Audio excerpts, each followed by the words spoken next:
Hey, everybody. Great to talk to you today. I have really been looking forward to this. It's been 3 weeks since I've had the chance to get with everybody. And that's a long 3 weeks, but it also gave me a lot of time to think about this topic. And I'm excited about the topic, but I'm not enthusiastic about the situation. So let me jump right into it. It's, by the way, Friday, and it's the 25th of August in 2023. And I just want to say have a great weekend after this and think about what I'm saying here and maybe do something about it for yourself. So listen, this is about empowering women in business, and we're calling it Shattering the Glass Ceiling. First of all, why is it a glass ceiling? Why is it shattering anything? And what does glass represent? To me, I can tell you, glass represents pain because once you break glass, you have a lot of shreds that can cut you and hurt you and cause pain. So not only do we strive to have breakthroughs, but breakthroughs like empowering women in life, in business, in society, can become a really painful experience. And when you face something that's a painful experience, I have always believed it takes a lot longer to get there because people avoid pain, right? They do. Even the people that want the change avoid pain. So I thought a lot about how to prepare for this because I think it's vital. And I think it's important to understand that it's each person's responsibility to help with breakthroughs such as this, such as empowering women in business. And I thought about, do I bring you statistics? Do I bring you the proof of what I'm about to say? And I thought, no, I think I'm just going to talk to you and give you some free flow about how I see this.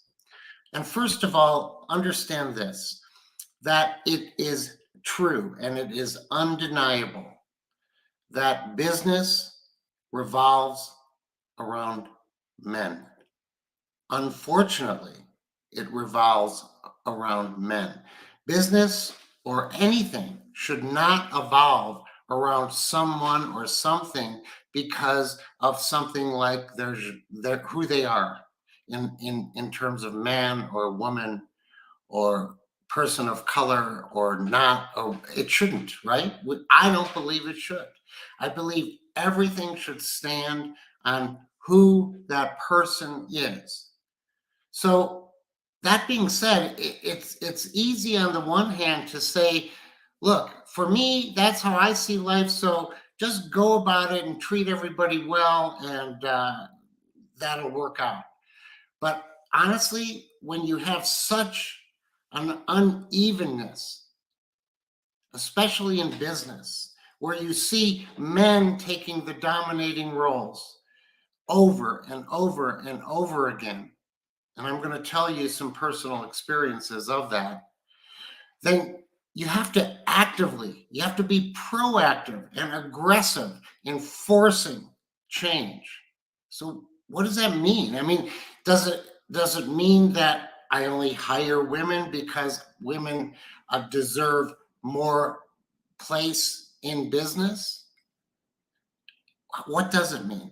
To me, it doesn't mean that exactly, but it does mean this, that if I am hiring and every single thing is equal in all of the people that I've interviewed, I'm going to pick a woman. I am telling you that right now. And I'm going to pick a woman because it's required to implement the change that's necessary in our world. I know that not all of you may agree with me, but I'm not saying to promote someone not worthy. But when all is equal in worthiness and I have a choice to make, I'm actually going to actively make that choice for a woman. So you may or may not want that. You may not like that, but I'm going to explain it from my own perspective.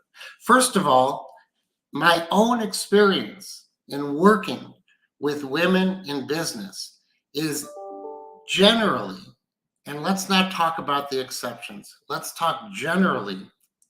I have had incredible success with women, certainly with men too, but in certain specific ways, I have had greater success in terms of things like organization, in terms of matching drive with the hard work that's required to get there.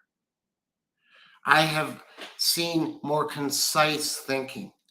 I have seen less bitterness, less emotion that makes you not do something or undermine something.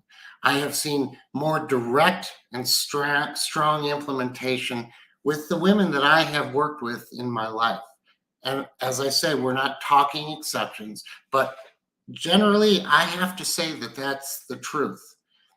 I have great respect for all of the men I work with. And unfortunately, or fortunately, depending on those men and how they see it, I've worked with more men than women. But isn't that the point?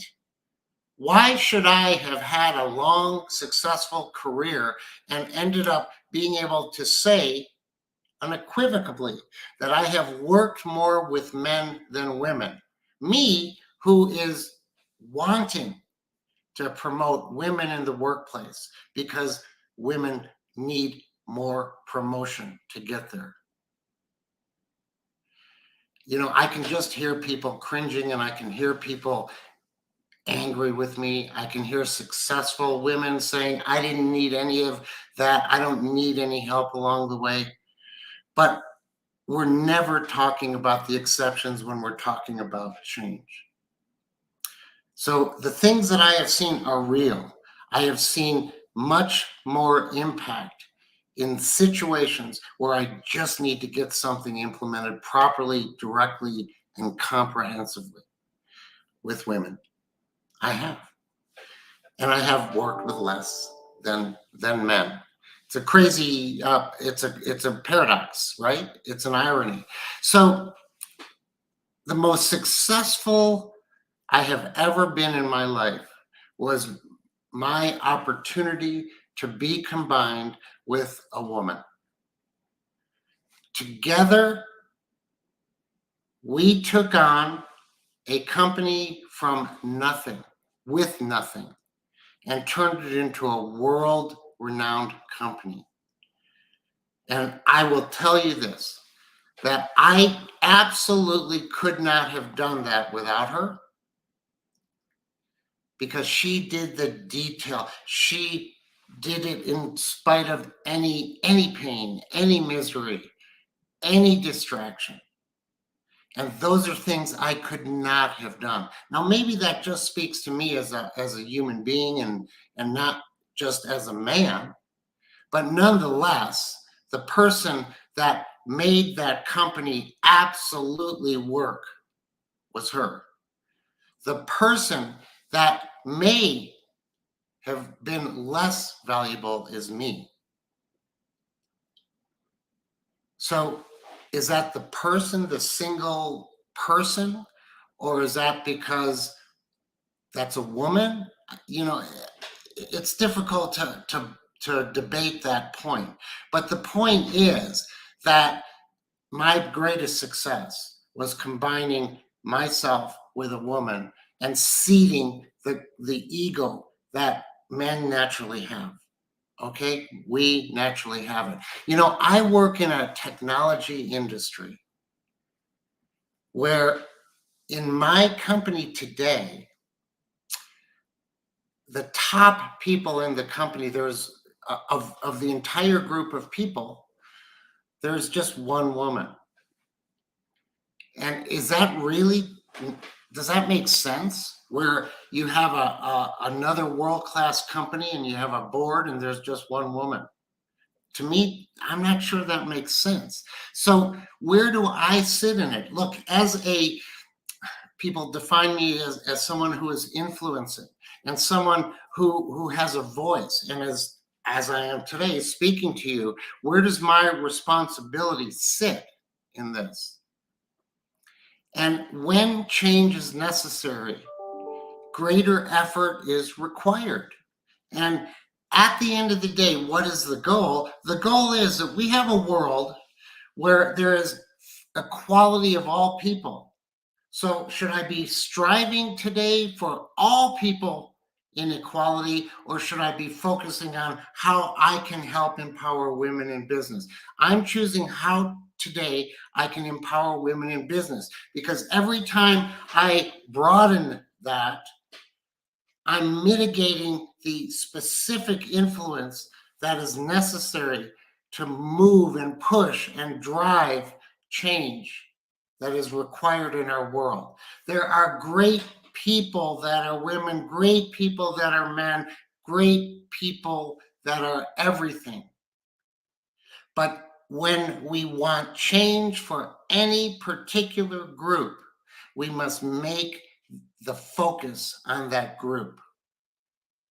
And when we give the focus to that group, we must force the breaking of bonds. I must hire more women when all things are equal. I must create more opportunities when all things are equal. It's critical to it. I must demand that when I ask an HR to give me people to interview for a position, and they bring me 10 qualified candidates, but none of them are women, that they need to go back out and also add women to that mix. I need to take that active role in things. I need to quit just talking about how I feel everybody has equality and do something about it. And every single person that's running an organization who can influence that choice has to influence it, because the change doesn't happen easy. The change happens one person at a time, just one at a time. And over time, the accumulation of all of that activity turns into defined and accepted change. And then hopefully in some years from now, we're not having this conversation and we're talking about shattering that glass ceiling for something else. Because there are many things that require it. But today, when you live in a world where men are dominating in terms of just numbers in senior positions over women, something is wrong, and who's going to implement that change? It's got to be people like me, and I haven't done a good job of it. I have experiences, like I told you, where I could match myself with a woman and I can say, look how good I am, or I have a woman in this position or that position, so I'm okay. But if I'm honest about it, I'm not okay enough, because I haven't forced the issue enough. And look, why do you get into a position of influence if you're not going to use it to help correct the reality and the problems that we face in the world? And I believe that by not by having a group of people, and most of them being men, I am losing the potential of that business, because there's a whole heck of a lot of people that are not men, that are women, that we should be considering, because their mind share, their reflection, experience, and capability can drive that business to areas that currently we're not doing. But we're not looking broadly enough. We're taking it for granted. We're using the individual successes we've had in hiring a woman or working with that person and saying that's enough, and it's not enough. And to me, it's a pretty straightforward situation. I have to look at myself, and I have to force the organization to do better, and not accept that today we're a successful business and that's good enough. And oh, by the way, there's a whole bunch of men there and 2 women or 1 woman. Yeah, come on. Does that make sense? So I'd love to say to you, men do this better, women do that better. I don't think it's that simple. Maybe there's something we could take from that based on each of our experiences, but I think it's more about let's get everybody where they belong in the workforce. Let's give attention to this thing that's happening, this dynamic that women are having to fight a hell of a lot harder than men are to get to the same positions. And then there's a whole other thing, which is compensation, which are the areas of benefits that don't necessarily occur equally out in the world. Look at the WNBA, women's basketball. If you like basketball, you like women's or men's basketball, right? It's the same. It's basketball. It's great players doing great things for a great city that you may be living in and you want to support your team. So why is it that I think the average salary for a professional woman star is about $100,000 a year, and in the off season they have to go to Europe or elsewhere in the world to get enough money so they can afford their life, whereas even the most average NBA player is making God knows how many times that. Come on, let's do something about it. Let's break through. If it's painful and the shattering of the glass hurts, just accept it. Let's get hurt, okay? So with that, I don't usually make these great long social statements, but I have to do it because the truth of the matter is the truth of the matter. I'll talk to you in 3 weeks. Looking forward to that. And I want to thank you for listening. And if you're unhappy with what I said, tell me. If you're good about it, continue the conversation. Take care. Bye, everybody.